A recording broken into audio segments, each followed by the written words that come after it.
Så vil jeg forklare lidt om, hvordan vores rotepumpe den virker her i oliens vej.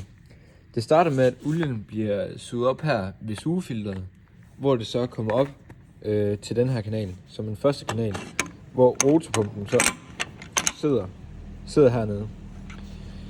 Olien kommer op til vores sugeside, som I kan se, af den her side i pumpen, hvor den møder vores reducerventil.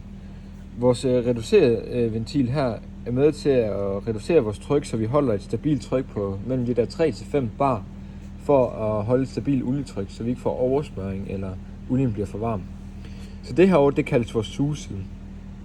Når vores olie er kommet op til vores sugeside og er reduceret, kommer ned her til vores rotor. Vores rotorpumpe virker på den måde, at olien bliver suget op ved hjælp af vakuum. Det vil sige, at de her de går over og lukker og skaber et vakuum, og derefter roterer de og åbner, hvor de så får olien suget op ved hjælp af den vakuum. Når olien er kommet herop, kører rotorpumpen om, flytter olien, hvor det så kommer ned til vores trykside, som I kan se af det her hul.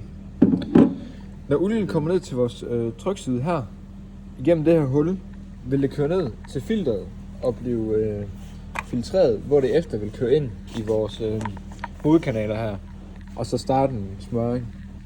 Det er sådan lidt, hvordan vores rotopumpe fungerer her i oliens vej. Så det vil sige, at her har vi sugeside og trykside. Suger op her og trykker med hjælp af rotoren hernede.